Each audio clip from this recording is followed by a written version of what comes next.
Primeiro tema desta manhã, uma breve história do Adventismo. Breve porque o nosso tempo aqui é curto, né? Tem muita coisa que poderíamos tratar, muitos aspectos interessantes que poderíamos mencionar, mas fica aqui o meu convite para que vocês leiam, né? Livros como esse que eu relancei recentemente, A Chegada do Adventismo ao Brasil, e outros livros que temos da CPB que tratam desse tema. É importante conhecer a nossa história, né? Vamos então começar aqui.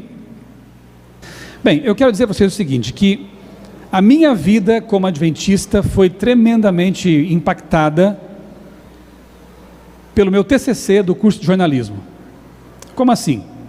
Quando eu comecei a estudar jornalismo lá na Federal de Santa Catarina, eu era recém-convertido, tinha poucos meses de batizado. Eu comecei meu curso em 92 e fui batizado em dezembro de 1991, com 18 para 19 anos. Bem jovem. E tenho saudade daquele momento, desse tempo. Foi a decisão mais importante que eu tomei na minha vida, o batismo.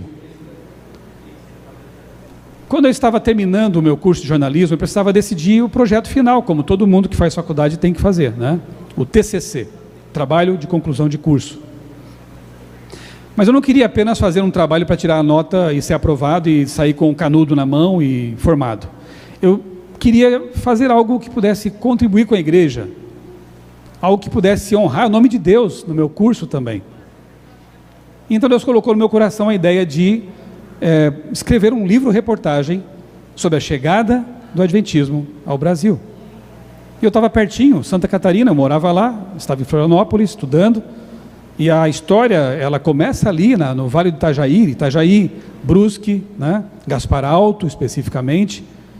Então me bastava tomar alguns ônibus de vez em quando para entrevistar pioneiros, descendentes de pioneiros, visitar alguns museus, arquivos históricos, e foi o que eu fiz. E quanto mais eu conhecia a história dos pioneiros, quanto mais eu sabia a respeito de como Deus guiou esse movimento, mais eu me sentia firmado na palavra, nas minhas convicções, e mais eu tinha certeza de que era isso mesmo que eu queria para a minha vida, servir a Deus nesse movimento. Por isso, o meu TCC, eu disse a vocês e repito, teve um impacto profundo em minha vida. E eu gostaria que cada um aqui pudesse também estudar essa história, conhecer a vida dos pioneiros, para que esse impacto você sinta também. Eu tenho certeza que isso vai mudar a sua vida. E mais uma vez louvo a Deus por esse simpósio, nossa herança. Vamos lá. Eu tenho respaldo bíblico para dizer o que eu disse agora há pouco. Paulo, lá em Hebreus capítulo 13, verso 7, escreveu o seguinte: lembre-se de seus primeiros líderes espirituais, que anunciaram a mensagem de Deus a vocês. Pensem como eles viveram e morreram, e imitem a fé que tinham.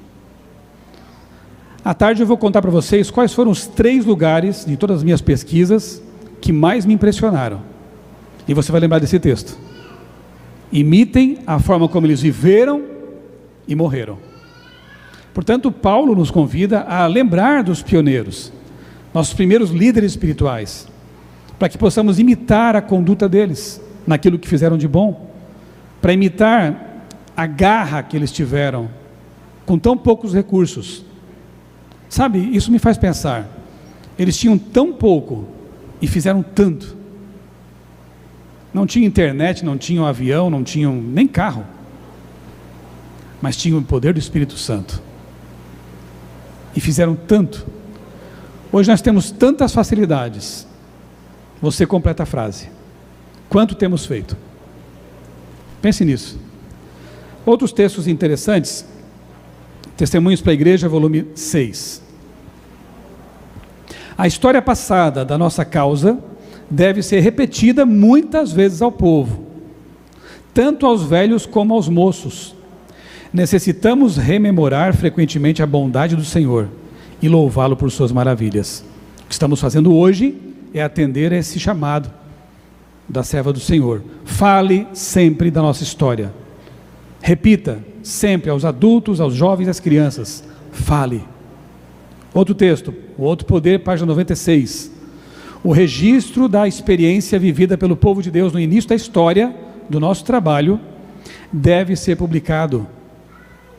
Muitos dos que desde então aceitaram a verdade não conhecem a maneira como Deus, o Senhor, atuou. A experiência de Guilherme Miller e seus companheiros, como o Capitão Bates, os pioneiros da mensagem adventista, precisam ser mantidas diante do nosso povo. Você conhece Guilherme Miller? Conhece Bates, o Capitão Bates? Estou gostando de ver cabeças acenando que sim. Conhece John Andrews? Conhece Frank Westphal? Menos cabeças balançando. Conhece Roldreich Graf? John Lipke? Guilherme Stein Jr.? Conhecem? José Amador dos Reis? Eu vou parar por aqui porque à tarde tem mais. Esses outros que eu disse são do Brasil. Estão vendo como nós somos? Eu falei dos americanos, falei dos brasileiros. É a nossa história, tão linda quanto a história americana. Nós precisamos honrar a memória deles. Se você não conhece, vem à tarde, você vai conhecer. Vai se emocionar com essas histórias. Prossigamos. O registro da história sacra, os registros da história sacra são escritos não meramente para que possamos ler e nos maravilhar. Não são só historinhas para a gente ficar emocionado, mas para que a mesma fé que operou nos servos de Deus no passado possa operar em nós hoje. É para isso, para a gente receber motivação, porque o que homens e mulheres puderam fazer, nós também podemos fazer, se tivermos o mesmo poder. É para isso que a história foi registrada. E vamos então à história, né? Já que Ellen White falou que temos que conhecer a história de Miller, comecemos por ela. Quem foi Guilherme Miller? Filho de pais religiosos, tornou-se deísta. O que é um deísta? Alguém que até crê que Deus existe, mas acha que Deus é como alguém que pôs corda no relógio e depois deixou as coisas acontecerem. Ele se afastou de Deus, né, e passou a ter uma relação distante com Deus, muito embora tenha sido filho de pais religiosos. Ele serviu ao exército como capitão na guerra de 1812 contra a Inglaterra, e essa experiência mexeu com ele. Ele viu pessoas morrerem ao lado dele, e tudo isso abalou demais as estruturas psicológicas, né, de Miller e a sua fé também.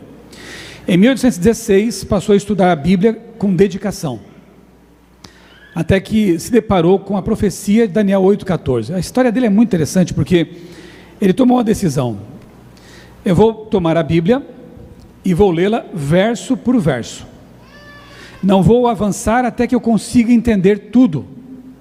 E assim ele fez. Era sincero, né? Quando chegou a Daniel 8,14, 2.300 tardes e manhãs e o santuário será purificado, ele parou. Aquilo mexeu com ele, não conseguiu entender muito bem, estudou, ele tinha só a Bíblia e uma concordância bíblica de Cruden, e chegou à conclusão de que o santuário, errada, né? Depois se percebeu, de que o santuário seria a terra, e a purificação desse santuário, que seria a terra, era a volta de Jesus.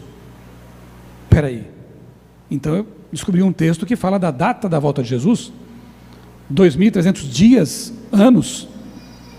Calcularam, fizeram uma série de cálculos, se equivocaram inicialmente, depois recalcularam e chegaram à conclusão correta de que a data seria 22 de outubro de 1844. Dali 25 anos, Jesus voltaria.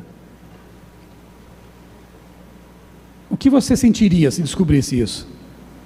Daqui 25 anos, Jesus voltará. O que eu faço agora? Devo pregar? Devo falar para as pessoas? Eu tenho medo de anunciar uma mensagem tão contundente? E ele ficou quieto por um tempo. Aí está a casa em que ele morou com a esposa, em Hampton, no estado de Nova York. Aqui está uma foto do quarto, né? Veja ali o quadro, né, que ele usava para fazer suas palestras. É o PowerPoint da época, né? Um cartaz, né?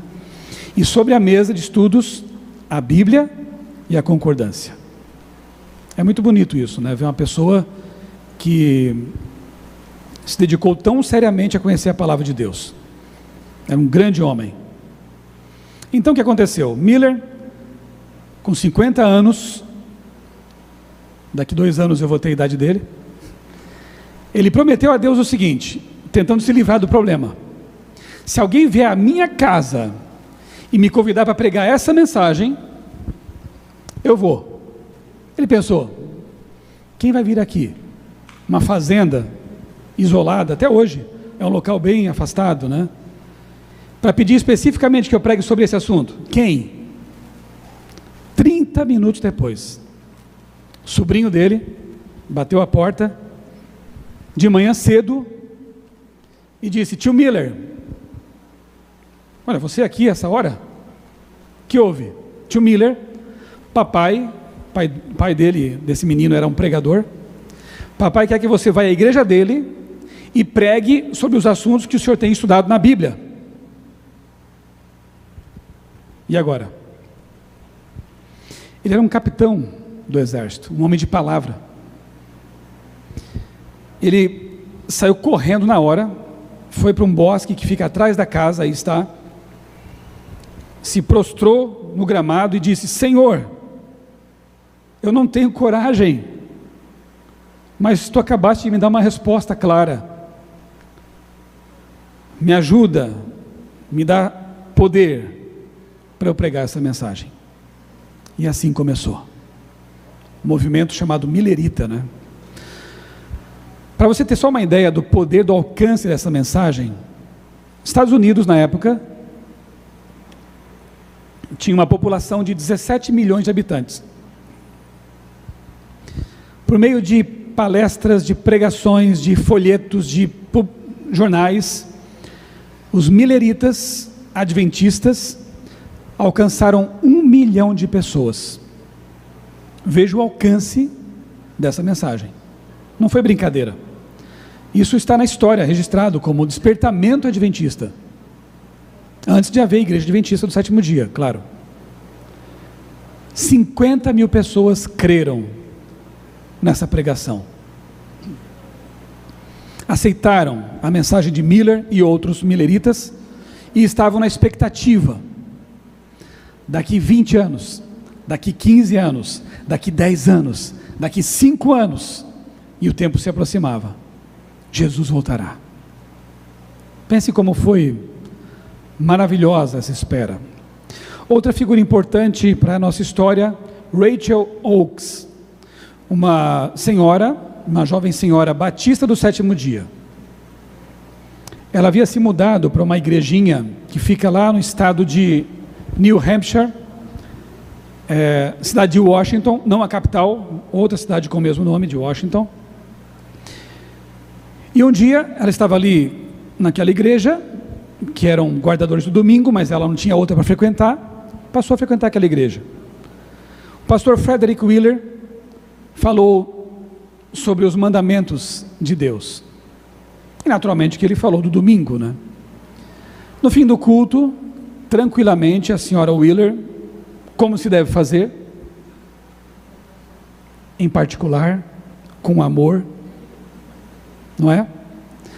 Procurou o pastor e disse: pastor, gostei muito do sermão, mas tem um detalhe que eu preciso lhe falar. O dia do Senhor não é o domingo, é o sábado. Está aqui, ó. E foi mostrando pela Bíblia. Esse homem era tão sincero, que depois de por ele mesmo estudar a Bíblia detidamente, se convenceu de que o sábado é o dia do Senhor. E convenceu boa parte de sua igreja a respeito dessa mensagem. E muitos irmãos ali aceitaram essa mensagem. Note, não havia ainda igreja adventista do sétimo dia, é Deus trabalhando com pessoas, com igrejas, né? Passaram a guardar o sábado. Lá na região, distante dali, vários quilômetros, havia um senhor, muito sincero também, um capitão de navio respeitado, rico, chamado Joseph Bates, ou José Bates. Aí está ele, a casa dele, quando ainda estava recentemente, em 2014, estava lá em reformas para se tornar um museu, como de fato se tornou, né? Aqui está uma foto mais recente do local, né? Em Fairhaven. 1742 essa casa foi construída, bem antiga, muito antiga. Bates ficou sabendo do que aconteceu na igreja de Frederick Wheeler e da jovem senhora Oakes.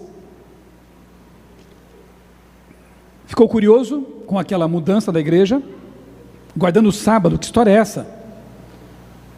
E ele então se dirige para aquela cidade, centenas de quilômetros.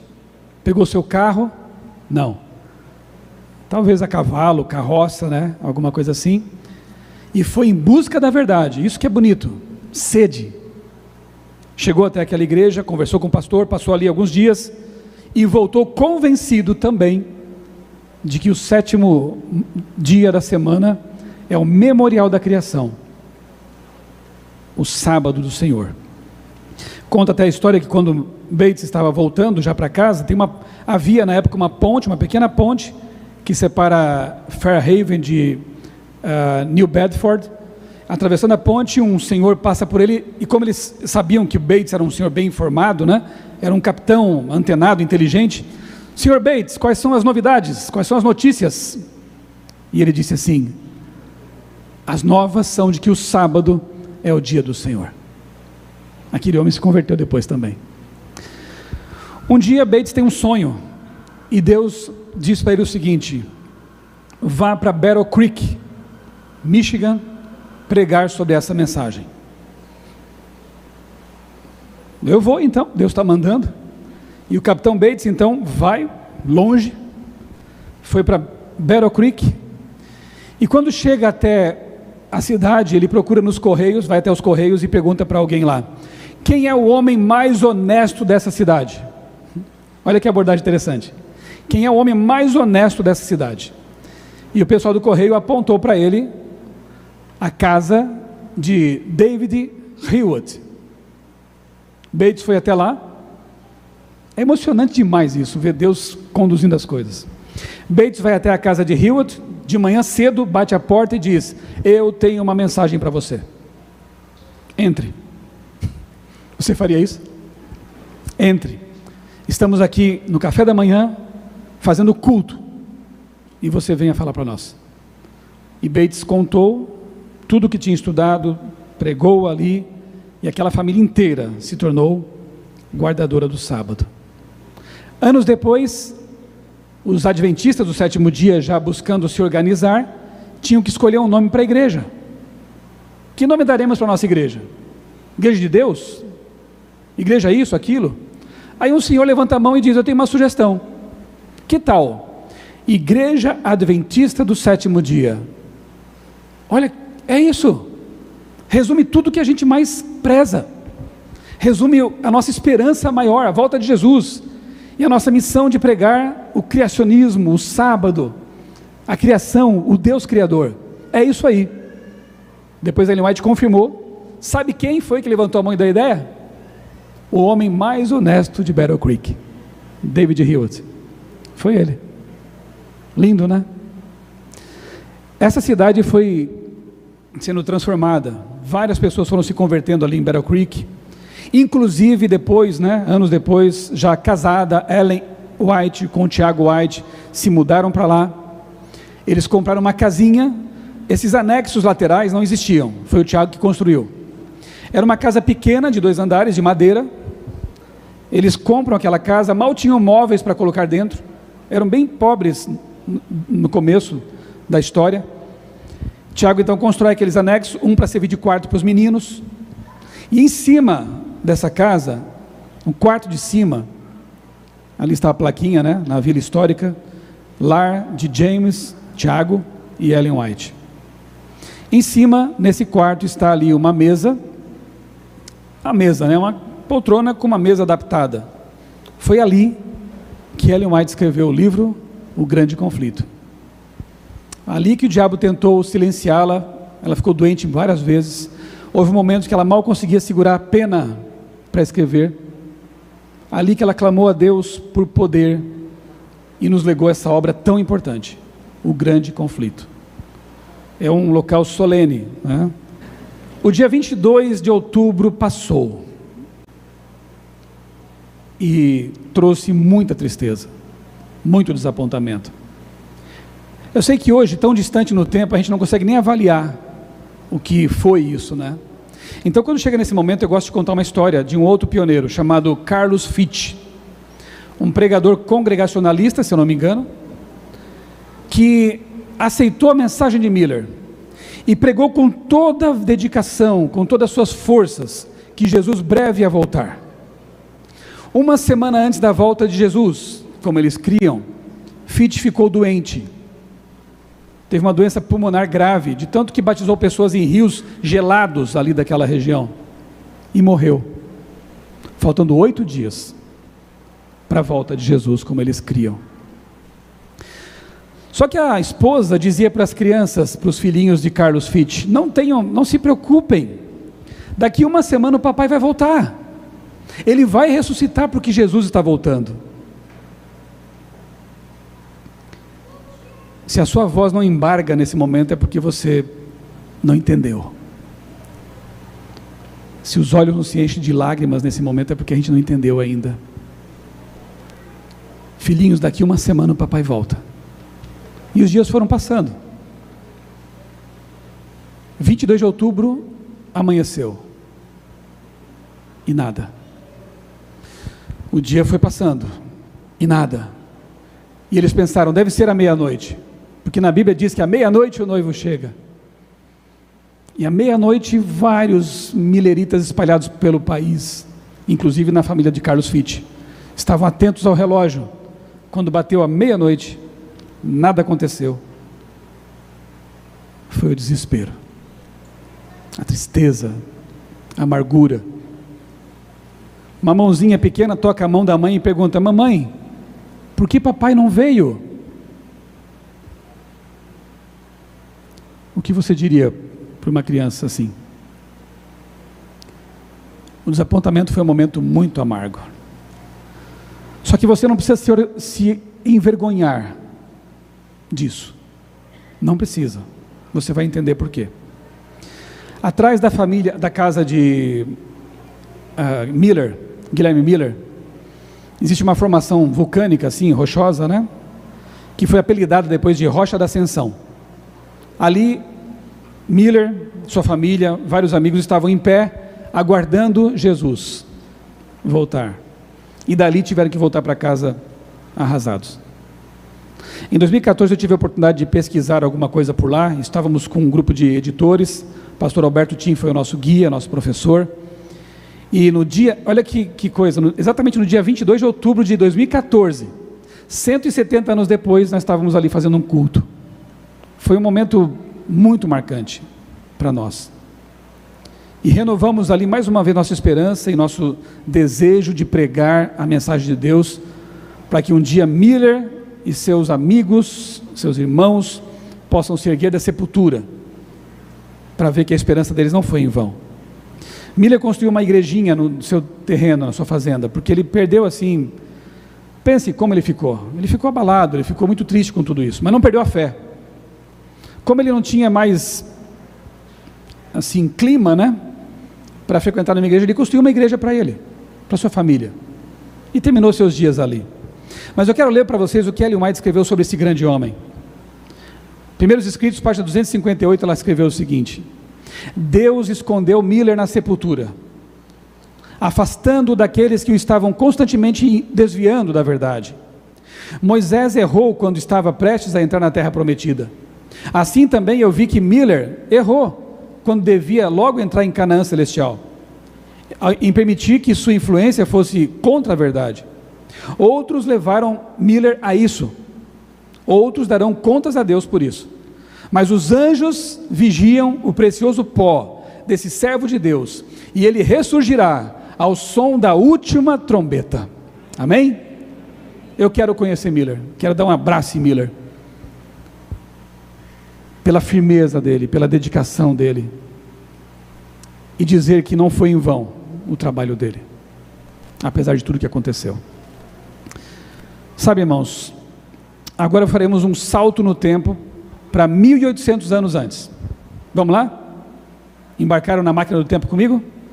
Estávamos no século XIX agora há pouco, 1830, 40. Agora vamos para o século I, 1800 anos antes.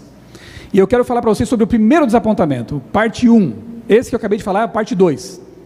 Agora vamos estudar o desapontamento, parte 1. Você já tem a ideia porque a imagem está na tela. Qual foi esse? Lucas 24, 21, 2 discípulos estavam caminhando para Emaús, voltando para casa, arrasados, porque tinham esperanças que foram frustradas, e aí aparece um estranho, você conhece a história, aparece um estranho, entre aspas, não o reconheceram, talvez os olhos estavam inchados de tanto chorar, talvez o sol contra o rosto ofuscasse a visão, não sei o que aconteceu ali, eu sei que eles não reconheceram Jesus, mas Jesus os cativou, Jesus dirigiu palavras de conforto para eles, e eles então abriram o coração e disseram: nós esperávamos que fosse ele, o Messias, quem havia de remir Israel, mas hoje já é o terceiro dia desde que essas coisas aconteceram, e nada, estamos arrasados, voltando para casa, nossos sonhos foram destruídos. Jesus estava ali, eles nem sabiam. Sabe, queridos, eu tenho que falar isso para vocês.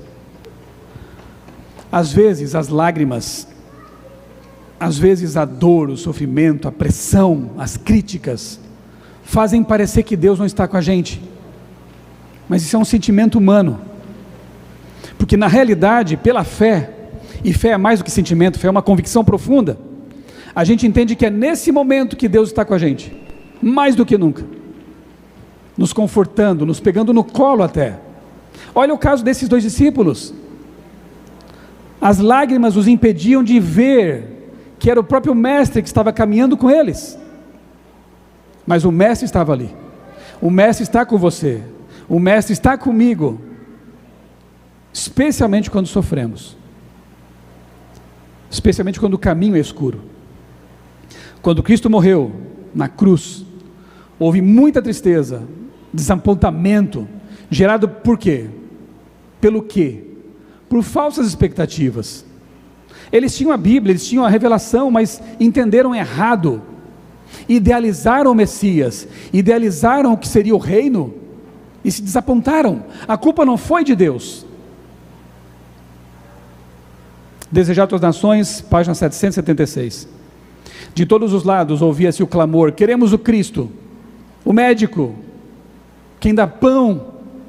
Mas eram expulsos dos átrios do templo, e foram postados soldados às portas. Os sofredores que tinham ido para ser curados pelo Salvador, sucumbiam ante a decepção.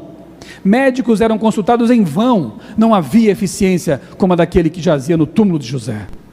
Pense, por exemplo, imaginando uma família levando um filhinho doente, caminhando quilômetros para chegar, para encontrar o Messias, aquele que cura, aquele que é tão carinhoso, bondoso, e quando chegam em Jerusalém, ouvem a notícia: ele morreu, e eles têm que voltar para casa, com a criança no colo. Deve ter havido muitas histórias como essa, desapontamento. Nós esperávamos que fosse ele quem havia de remir Israel, mas ele morreu.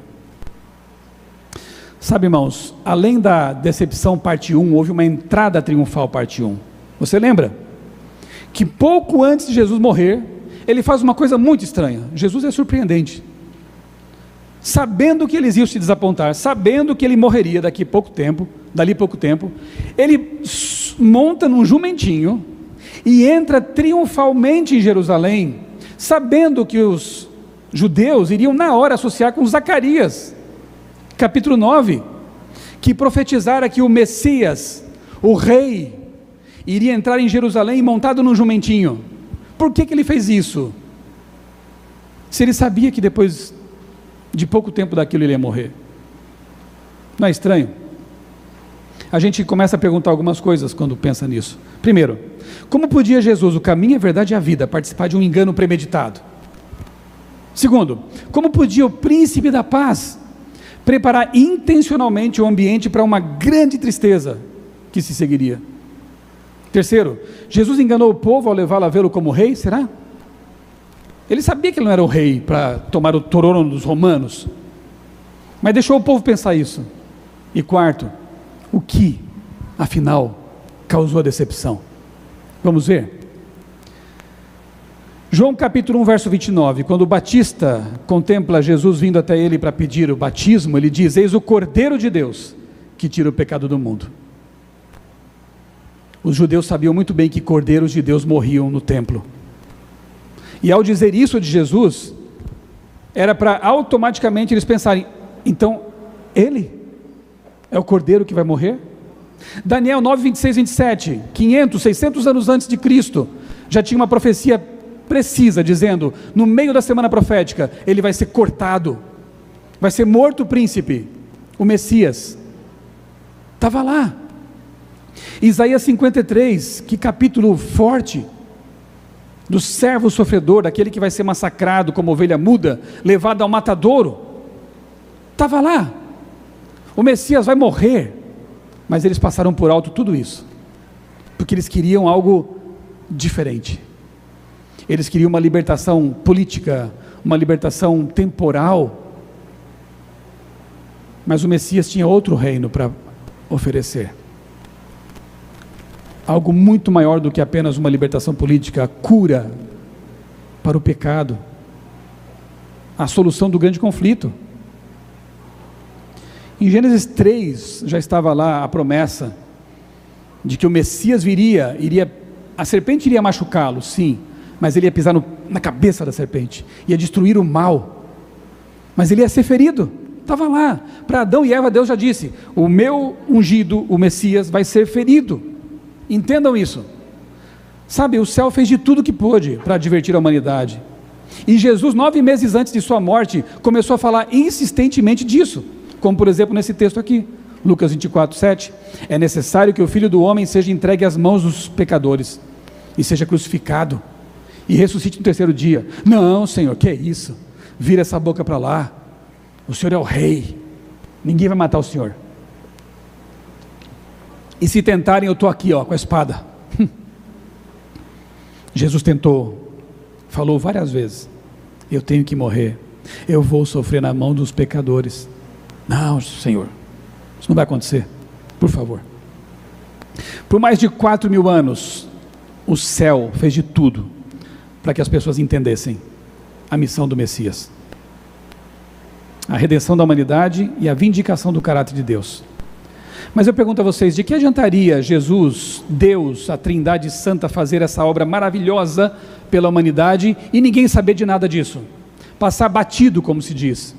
Então, mesmo que os seus discípulos não compreendessem o que estava acontecendo, Jesus foi avante assim mesmo, porque a plenitude dos tempos havia chegado. Ele tinha que ir avante, para que todos soubessem o que Deus tinha feito pelos pecadores. E alguns detalhes na Bíblia são interessantes, né? Por exemplo, a placa lá na cruz, parece um detalhe passageiro, mas não, era um outdoor, nas principais línguas da época. As cruzes não tinham placas dessa, aquela chamou a atenção. Era uma Páscoa, havia milhões de pessoas reunidas para a Páscoa em Jerusalém. Muitos passaram, porque era uma via pública, a crucificação era um exemplo para os malfeitores, né? Olha o que fazem com eles. Então muita gente passou por ali, quando parou, viu aquela placa em latim, a língua do império, em grego, a língua mais conhecida, comercial, cultural, e em hebraico, para que todos pudessem ler. Rei dos judeus. Parei. Quem é esse? Que homem é esse? O que está acontecendo aqui? Essas pessoas voltaram para suas cidades, para suas vilas, para suas aldeias, levando isso aqui, Rei dos judeus. Pai, perdoa-os, porque não sabem o que fazem. A ti eu te digo hoje, você vai estar comigo no meu reino, quando eu voltar. Tanta coisa aconteceu naquele dia, e essa notícia foi espalhada, como Deus queria que fosse. O Cordeiro de Deus havia dado a vida no altar da cruz. No caminho para Emaús, voltando à história, então Jesus aparece para aqueles 2 discípulos anônimos, um chamado Cleopas. Você sabe quem foi Cleopas? Temos pouca informação sobre ele. E o outro sequer é dado nome. Pode ter sido a esposa dele, pode ter sido um amigo, ninguém sabe. Eram anônimos. Não foi para João, não foi para Pedro, foi para Cleopas e um amigo, ou esposa, não sei. Foi para eles que Jesus explicou nas Escrituras. Olha, começando por Moisés e por todos os profetas, ele disse que o Messias tinha que morrer, o Messias tinha que salvar a humanidade. E aí quando Cristo entra na casa deles, porque quando você pede, ele entra. Se há um pedido que Deus faz e que você faz e que Deus nunca rejeita, é: entre em minha casa, Senhor. Ele entrou. E quando Jesus então vai partir o pão, um gesto muito dele, eles veem, eu acho, ali as marcas. É Jesus. E ele desaparece. O que fazem aqueles 2? Cansados de 12 quilômetros de caminhada, esquece do cansaço, levantam e saem correndo para Jerusalém. Mais 12 quilômetros, para quê? Para contar o que tinham visto. Testemunha é contar o que você viu, o que você experimentou. Quem teve um encontro com Jesus tem o que contar, quem não teve é melhor esperar ter. E eles então voltam. Você percebe que a caminhada de ida foi cheia de lágrimas de tristeza, mas a caminhada corrida de volta foi com lágrimas de alegria? Não desista, continue marchando. Um dia as lágrimas que nós derramamos hoje, e que muitos nem veem, porque é lá no travesseiro, vão ser transformadas em lágrimas de alegria, quando nós virmos Jesus. Eles voltam e contam: Jesus está vivo. Sabe o que deve ter acontecido? Nós ouvimos tantas vezes esses textos que Jesus recapitulou conosco. Não ardia o coração no caminho, quando a gente ouvia? Nós ouvimos tudo isso, Zacarias, Daniel, Jeremias, Isaías. Por que nós não entendemos? Interessante, né? Sabem, se a gente pudesse resumir, ficaria assim: entrada triunfal parte 1, Jerusalém. Grande desapontamento parte 1, cruz. Entrada triunfal parte 2, o despertamento do segundo advento. 1 milhão de pessoas. Desapontamento parte 2, 22 de outubro de 1844. Os paralelos são muito claros. Da cruz nasce um movimento poderoso chamado cristianismo, de um desapontamento. As multidões que só queriam pão e cura foram embora. Quem ficou? Um punhadinho de gente que confiava mesmo em Deus e disse: nós precisamos receber alguma luz, alguma explicação. E receberam. Como aqueles de Emaús, receberam, entenderam, e com base nessa crença, nessa convicção, abalaram o mundo pregando a mensagem. A maioria foi embora. 1 milhão nos Estados Unidos, em outros países também. Aqui no Chile teve um padre pregando isso, na Europa também teve pregadores do advento. Essa multidão toda, quando aconteceu o desapontamento, para onde foi? Perderam a fé, voltaram para suas igrejas, abandonaram tudo. Mas um punhadinho de pessoas ficou ali firme, buscando luz de Deus, buscando compreensão do que havia acontecido. E eu quero falar para tem um detalhe interessante, né?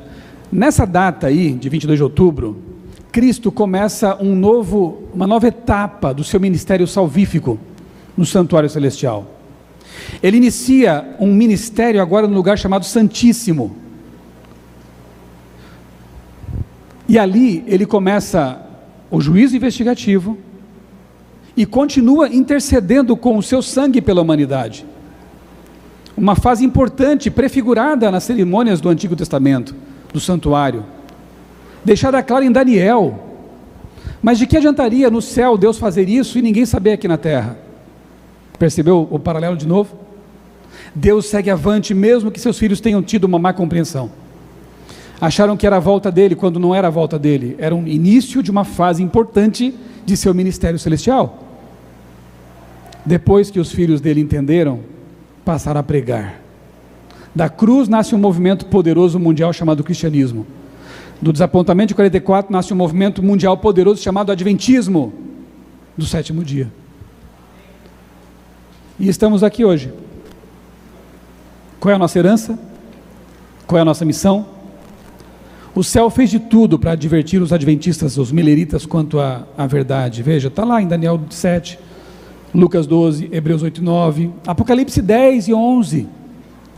tão claro que diz assim, o livro, né, o livrinho, Daniel, quando comido vai ser doce na boca, mas amargará o estômago. Mas depois de passar por esse amargor, você precisa se levantar e continuar pregando a todo mundo, está lá no Apocalipse. Eles estudaram isso, mas a idealização do evento foi tão forte que eles não viram isso, viram depois. E depois isso até aumentou a convicção deles de que era um movimento profético, de que não precisavam ter vergonha do desapontamento. Eles passaram por algo que estava anunciado nas profecias. Foi esse homem, Hiram Edson, um fazendeiro também, que estava lá. Esse aí é um paiol, né, um celeiro, uma réplica do celeiro que havia na época, né, na fazenda dele. Um punhadinho de pessoas estava ali orando para que pudessem entender o que acontecia, o que tinha acontecido. E Edson, como alguém que se preocupava com as ovelhas de Jesus, sai de casa para se dirigir a um outro local onde havia mileritas chorando também, e quando passava por um milharal, ele tem a gente não sabe se foi um insight, uma visão, alguma coisa assim, mas ele entende finalmente, quando contempla o santuário celestial e vê Jesus começando sua obra de intercessão no Santíssimo, ele então entende. Volta correndo e conta para os seus irmãos: nós entendemos errado, mas aconteceu uma coisa impressionante ontem. Alguns até acham que foi naquele momento. Se levar em conta o horário de Jerusalém, seria até mais impressionante, porque talvez o que Hiram Edson tenha visto não tenha sido apenas uma visão de recapitulação, pode ter sido em tempo real, real time. Aí seria impressionante mesmo, né?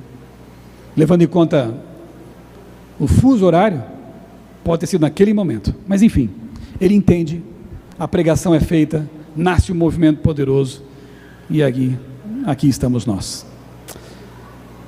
Que Deus nos ajude a entender essa herança, que Deus nos ajude a compreender que Deus está guiando a sua igreja, o seu povo, e ter muita convicção nesses últimos textos que eu quero ler com vocês aqui.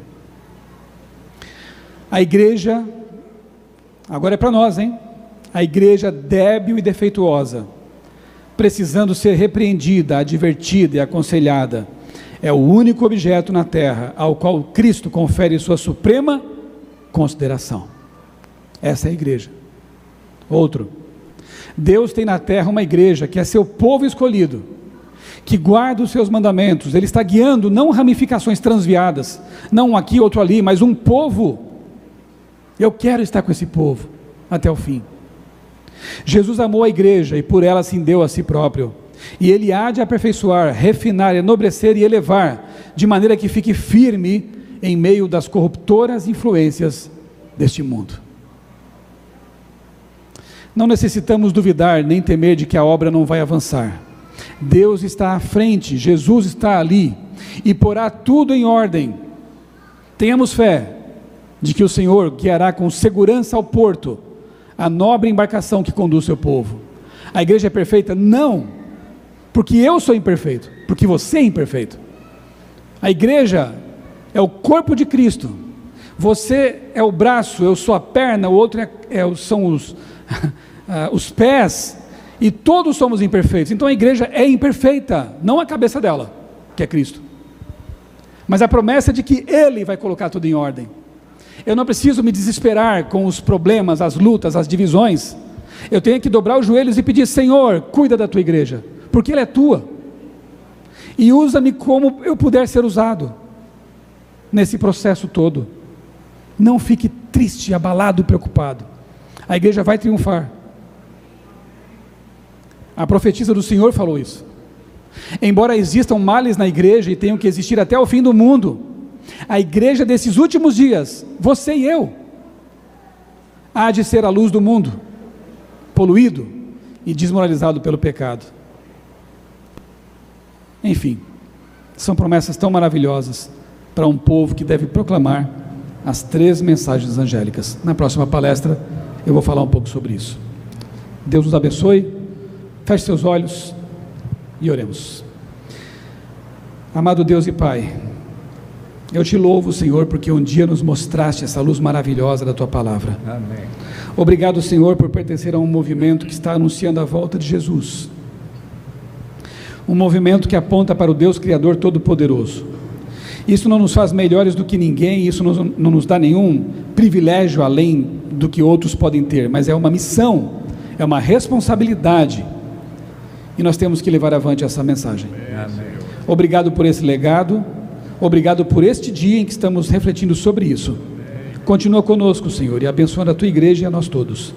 É o que eu te peço, agradecido em nome de Jesus. Amém. Amém.